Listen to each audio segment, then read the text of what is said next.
Welcome to this Insecticute ATEX awareness training video. In this video we will look first at the ATEX environment itself, what it is and why you need to be aware of it. And secondly, how to service the Insecticute EX55 ATEX rated electric fly killing unit. The term ATEX comes from the French atmosphere explosible and deals with explosive atmospheres in the workplace that can be caused by flammable gases, mists, vapours or by combustible dust. Typically, a sign like this would indicate that you are entering an ATEX controlled area. The purpose is to protect workers and installations from the risk of explosions caused by explosive atmospheres. ATEX is a name commonly given to two European directives for controlling explosive atmospheres. There are two European directives. The first directive, 94/9/EC, also known as ATEX 95 or the ATEX Equipment Directive, concerns equipment and protective systems for use in potentially explosive atmospheres. This would include appliances and tools, both electrical or mechanical.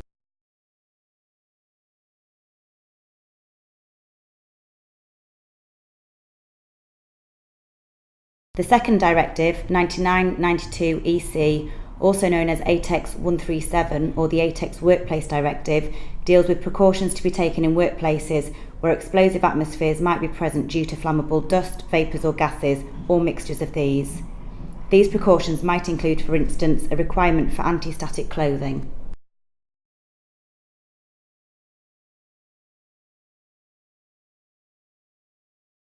Potential explosive environments where you might find ATEX controlled areas can be found in a wide selection of industrial sectors. These could include oil and gas drilling,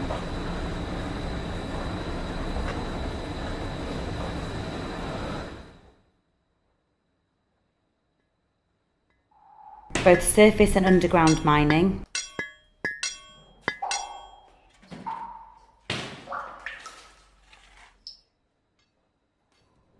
flour mills and other sectors containing dust or powders.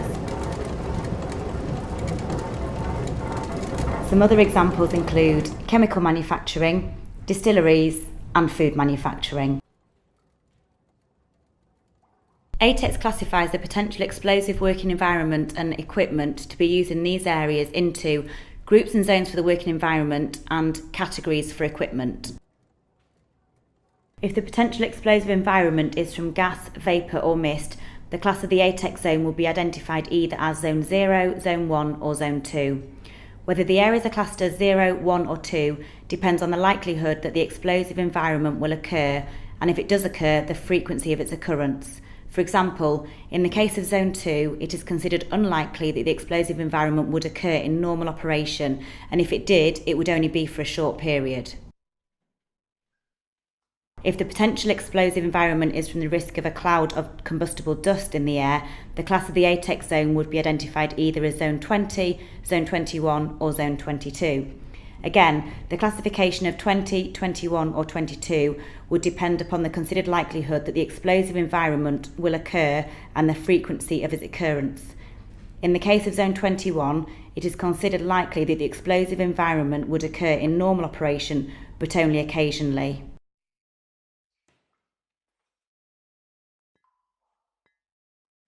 Equipment intended for use in ATEX environments is split into 2 groups and 5 categories, depending upon the level of protection required. Group 1 equipment is intended for use in underground parts of mines and surface installations of mines liable to be endangered by fire damp and or combustible dust. Within Group 1, there are 2 equipment categories. Category M1, where the equipment must be able to operate safely even in the presence of explosive atmospheres. Category M2, in this category, the equipment needs to be de-energised in the presence of explosive atmospheres. Group 2 ATEX equipment is intended for use in any other ATEX rated environment other than specified in Group 1. Group 2 equipment is split into 3 categories. Category 1, suitable for Zones 0 and 20. Category 2, suitable for Zones 1 and 21. Category 3, suitable for Zones 2 and 22. If you're a subcontractor and you are planning to visit a site to work in an ATEX rated zone, there are a few points that you should consider. Contact the site manager to explain your need to enter the ATEX zone and ask them to make you aware of any specific requirements or precautions. If your purpose for the visit is to service the EX55 fly killing unit, you must have the power to the unit switched off before you start the service, and you may need assistance from the site manager to switch off the power. You may be required to wear protective clothing. This may take the form of anti-static boots, for instance, but check with the site manager before you arrange your visit. If you plan to take any tools or equipment into the ATEX area, check with the site manager that they are permitted in the controlled ATEX zone. Finally, if you have any doubts, ask.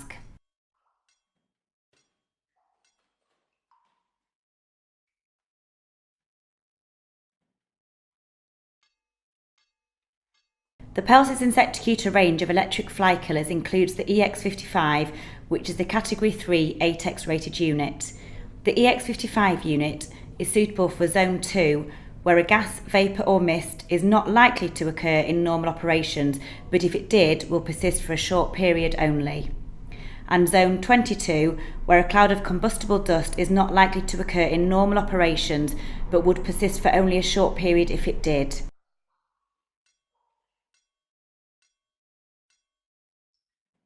The EX55 falls into Group 2, Category 3 in the ATEX equipment chart.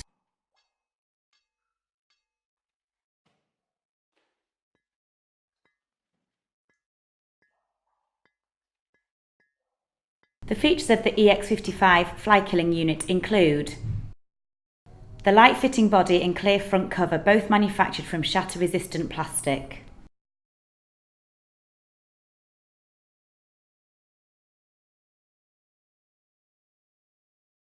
The clear front cover is fully sealed and has 6 hand release clips that hold the front cover to the light body.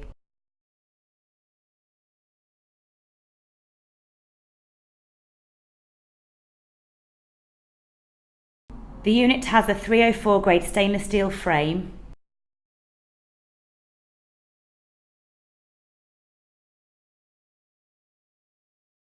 which holds 2 large glue boards. Note that the EX55 unit has an electronic ballast and so does not require starters. The EX55 has a built-in mounting bracket for simple installation, as seen on the reverse.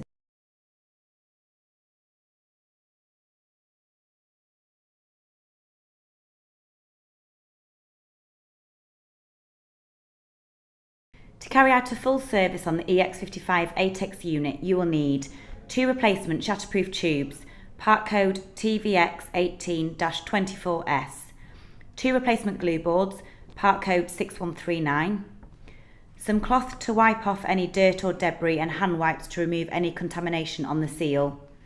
No tools should be required.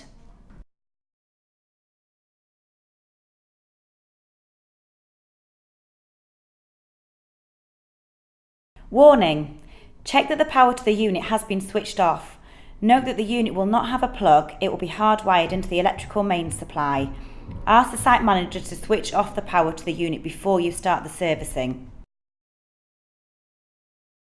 Once you are happy that the electrical power to the unit has been switched off, you can start the service.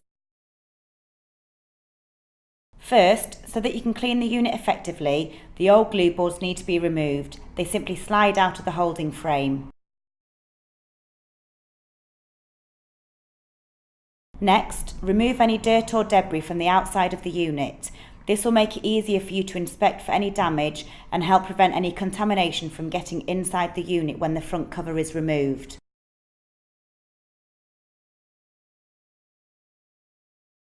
Check that the light fitting and front cover are not damaged.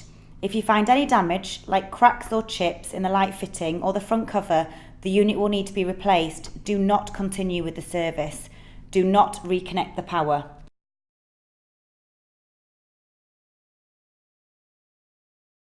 You will need to remove the front cover to change the UV tubes. To do this, you will need to undo the 6 clips that hold the front cover in place. The clips are easily unhooked with one hand whilst holding the front cover with the other hand. When the clips are undone, you can pull the front cover away, being careful not to dislodge or damage the seal. Once the cover is off, place it down, being careful not to damage the seal face.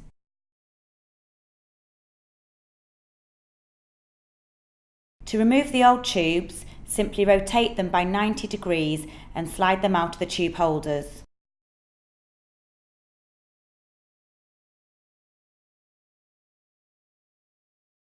Fit the new tubes by sliding into the tube holders and rotating 90 degrees until they click securely into place.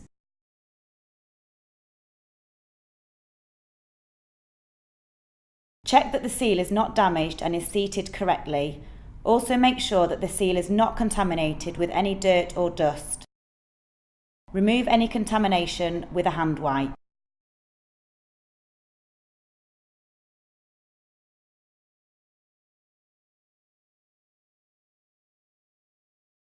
Check the seal face of the front cover to make sure that it is not damaged or contaminated with dust or dirt.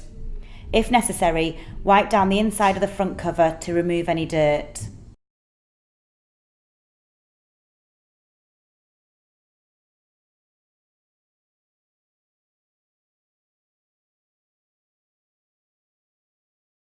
To replace the front cover, carefully position it onto the seal and reattach the 6 clips, making sure that the clips grasp into the rebate around the front cover.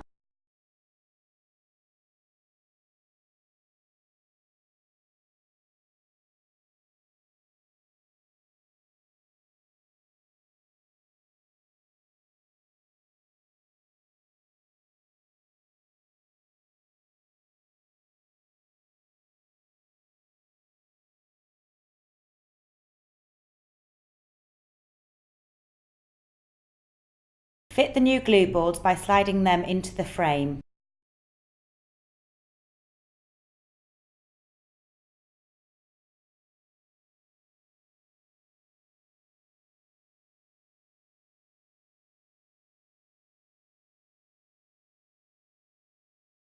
Check you are happy that the front cover is fitted securely, and then carefully remove the protective paper from each glue board.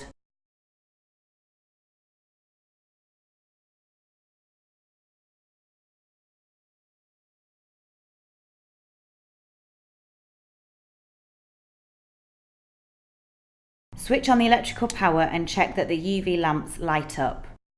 If they don't light, switch off the power, remove the front cover and check the lamps are fitted correctly.